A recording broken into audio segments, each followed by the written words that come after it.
अध्याय 1। कुरुक्षेत्र के युद्धस्थल में सैन्य निरीक्षण। धृतराष्ट्र उवाच। धर्मक्षेत्रे कुरुक्षेत्रे संवेता युयुत्सवः मामकाः पांडवाश्चैव किं कुर्वत् संजय। धृतराष्ट्र ने कहा, हे संजय, धर्मभूमि कुरुक्षेत्र में युद्ध की इच्छा से एकत्र हुए मेरे तथा पांडु के पुत्रों ने क्या किया। संजय उवाच कि दृष्ट्वा तु पांडवानीकं व्यूढ़ दुर्योधनस्तदा आचार्य मुख संग में राजा वचनमब्रवीत।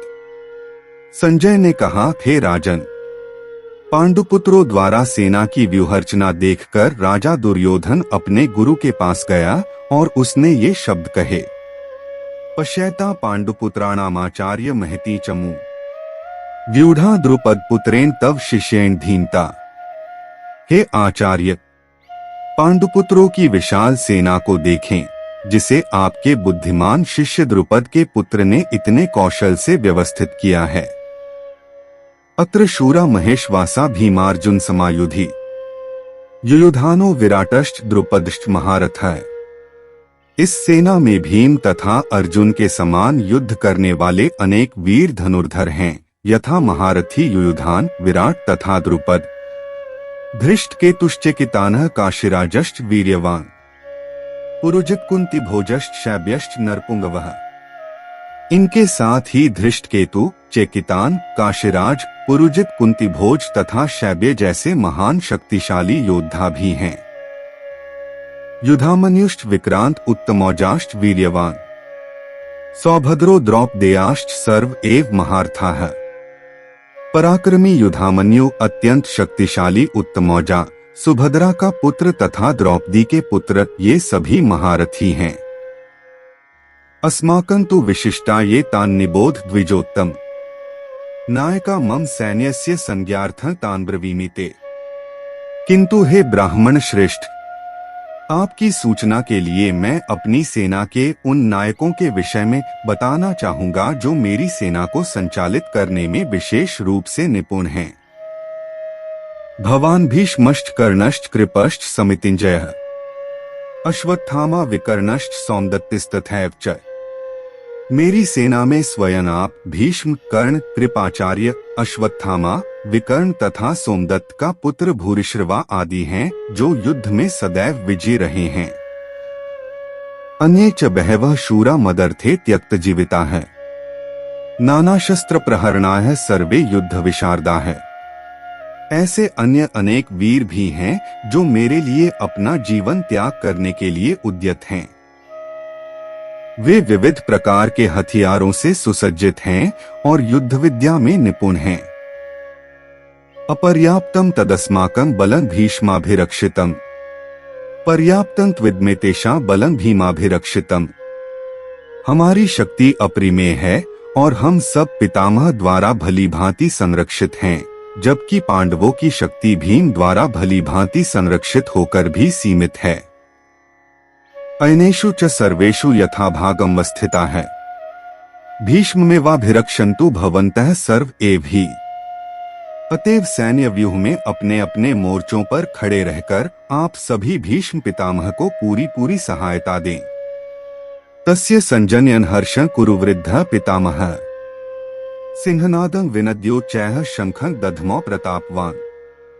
तब कुरुवंश के वयोवृद्ध परम प्रतापी एवं वृद्ध पितामह ने सिंह गर्जना की सी ध्वनि करने वाले अपने शंख को उच्च हर्ष हुआ। ततः शंखाश्च भैर्यश्च पणवानक गोमुखा है सहसैवाभ्यहन्यन्त सशब्दस्तु मूलोभवत्। तत्पश्चात शंख, नगाड़े, बिगुल, तुरही तथा सींग सहसा एक साथ बज उठे। वह संवेद स्वर अत्यंत कोलाहलपूर्ण था।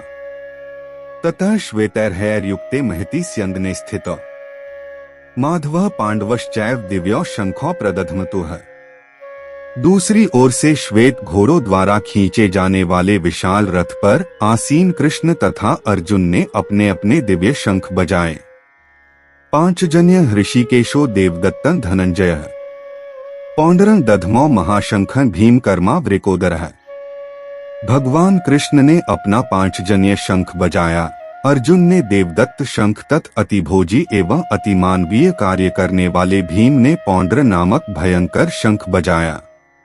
अनंत विजय राजा कुंती पुत्रो युधिष्ठिर नकुल सहदेवश्च सुघोषमणि पुष्पक काश्यश्च परमेश्वास शिखंडी च महारथ धृष्टद्युम्नो विराटश्च सात्यकिश्चापराजितः द्रुपदो द्रौपदेयाश्च सर्वशः पृथिवीप्ते सौभद्रश्च महाबाहुः शंखान दधमुः पृथक पृथक।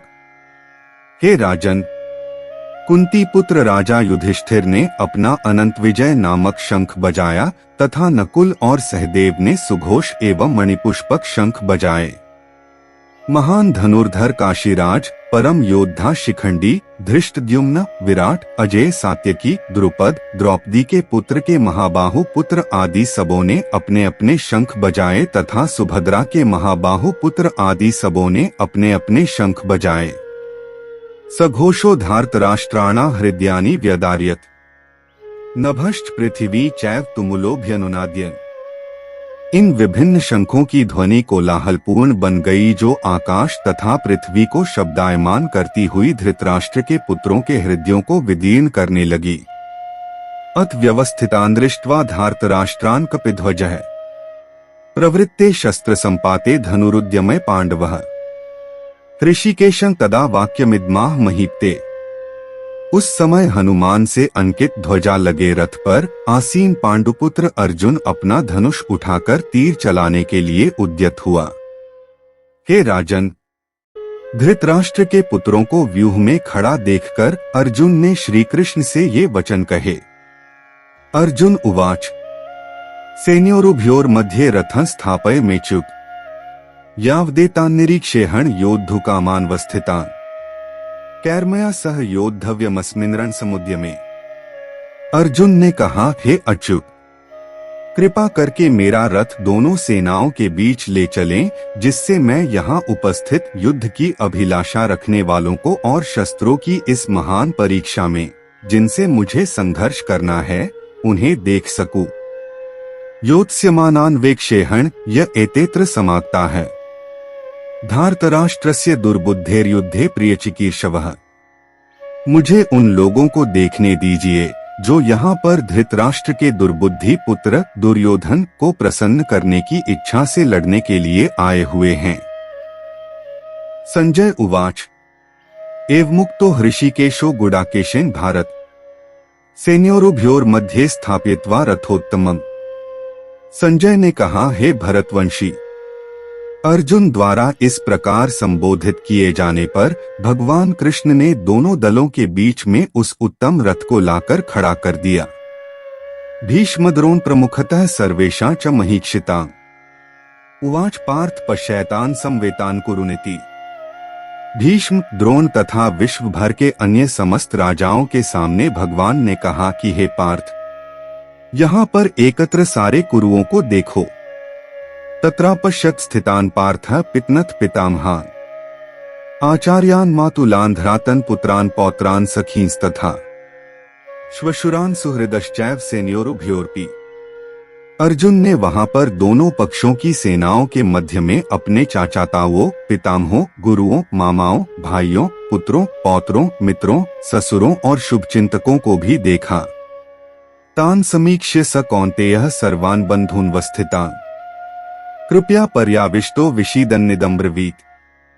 जब कुंती पुत्र अर्जुन ने मित्रों तथा संबंधियों की इन विभिन्न श्रेणियों को देखा तो वह करुणा से अभिभूत हो गया और इस प्रकार बोला। अर्जुन उवाच दृष्ट्वेम स्वजनम कृष्ण युयुत्सु समुपस्थितम सीदंती मम गात्राणि मुखं च परिशुष्यति। अर्जुन ने कहा, हे कृष्ण, इस प्रकार युद्ध की इच्छा रखने वाले अपने मित्रों तथा संबंधियों को अपने समक्ष उपस्थित देखकर मेरे शरीर के अंग कांप रहे हैं और मेरा मुंह सूखा जा रहा है। वेप्थुष्ट शरीरे में रोमहर्षश् जायते गांडीवं स्रंस्ते हस्तात् त्वक्चैव परिदह्यते। मेरा सारा शरीर कांप रहा है, मेरे रोंगटे खड़े हो रहे हैं, मेरा गांडीव धनुष मेरे हाथ से सरक रहा है और मेरी त्वचा जल रही है। न च शक्रो में वस्थातु भ्रमतीव च मे मनः निमित्तानि च पश्यामि विपरीतानि केशव। मैं यहाँ अब और अधिक खड़ा रहने में असमर्थ हूँ। मैं अपने को भूल रहा हूँ और मेरा सिर चकरा रहा है। हे कृष्ण, मुझे तो केवल अमंगल के कारण दिख रहे हैं। न च श्रेयोनुपश्यामि हत्वा स्वजन्माहवे न काड़े विजय कृष्ण न च राज्य सुखानी च। हे कृष्ण, इस युद्ध में अपने ही स्वजनों का वध करने से न तो मुझे कोई अच्छाई दिखती है और न मैं उससे किसी प्रकार की विजय, राज्य या सुख की इच्छा रखता हूँ। किन्नो राज्येन गोविंद की भोगैर्जीवितेन वा येषामर्थे कांक्षिता नो राज्य भोगाः सुखानि च त इमेव स्थिता युद्धे प्राणास्त्यक्त्वा धनानि च। आचार्याः पितरः पुत्रास्तथैव च पितामहाः मातुलाः श्वशुराः पौत्राः श्यालाः सम्बन्धिनस्तथा एतान्न हन्तुमिच्छामि नतोऽपि मधुसूदन अपि त्रैलोक्यराज्यस्य हेतोः किन्नु महि कृते निहत्य धार्तराष्ट्रान्नः का प्रीतिः स्या जनार्दन। हे गोविंद, हमें राज्य, सुख अथवा इस जीवन से क्या लाभ, क्योंकि जिन सारे लोगों के लिए हम उन्हें चाहते हैं वे ही इस युद्ध भूमि में खड़े हैं। हे मधुसूदन, जब गुरुजन, पितृगण, पुत्रगण, पितामह, मामा, ससुर, पौत्रगण, साले तथा अन्य सारे संबंधी अपना अपना धन एवं प्राण देने के लिए तत्पर हैं और मेरे समक्ष खड़े हैं, तो फिर मैं इन सबको क्यों मारना चाहूंगा, भले ही वे मुझे क्यों न मार डालें। हे जीवों के पालक, मैं इन सबों से लड़ने को तैयार नहीं, भले ही बदले में मुझे तीनों लोग क्यों न मिलते हों। इस पृथ्वी की तो बात ही छोड़, भला धृतराष्ट्र के पुत्रों को मारकर हमें कौन सी प्रसन्नता मिलेगी। पाप में वा श्रेयदस्मान हत्वैतानात्तायेन तस्मान्नार्हा वयं हन्तु धार्तराष्ट्रान् सबान्धवान् स्वजनम ही कथा हत्वा सुखिनः स्याम माधव। यदि हम ऐसे आत्ताइयों का वध करते हैं तो हम पर पाप चढ़ेगा, अतः यह उचित नहीं होगा कि हम धृतराष्ट्र के पुत्रों तथा उनके मित्रों का वध करें। हे लक्ष्मीपति कृष्ण, इससे हमें क्या लाभ होगा और अपने ही कुटुंबियों को मारकर हम किस प्रकार सुखी हो सकते हैं। यद्यप्येते न पश्यन्ति लोभोपहतचेतसः कुलक्षयकृतं दोषं मित्रद्रोहे च पातम् कथं न ज्ञेयं स्माभिः पापादस्मान् निवर्तितुम् कुलक्षयकृत दोषं प्रपश्यद्धिर्जनार्दन।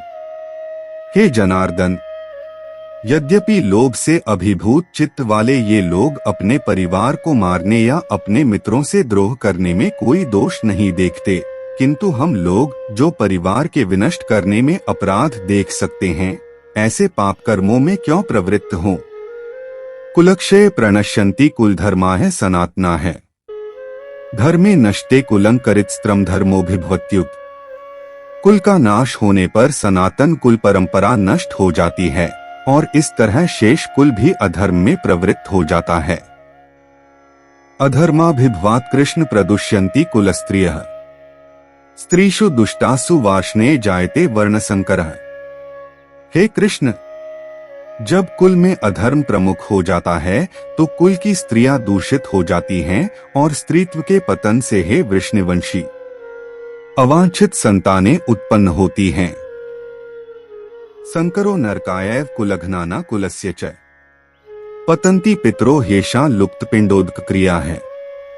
अवांछित संतानों की वृद्धि से निश्चय ही परिवार के लिए तथा पारिवारिक परंपरा को विनष्ट करने वालों के लिए नारकीय जीवन उत्पन्न होता है। ऐसे पतित कुलों के पुरखे पितर लोग गिर जाते हैं क्योंकि उन्हें जल तथा पिंड दान देने की क्रियाएं समाप्त हो जाती हैं। दोषरतः कुलघ्नाना वर्णसंकरकारकैः उत्साद्यन्ते जाति धर्माः कुलधर्माश्च शाश्वताः। जो लोग कुल परंपरा को विनष्ट करते हैं और इस तरह अवांछित संतानों को जन्म देते हैं, उनके दुष्कर्मों से समस्त प्रकार की सामुदायिक योजनाएं तथा पारिवारिक कल्याण कार्य विनष्ट हो जाते हैं। उत्सन्न कुल धर्माणा मनुष्याणा जनार्दन नरके नियतं वासो भवतीत्यनुशुश्रुम।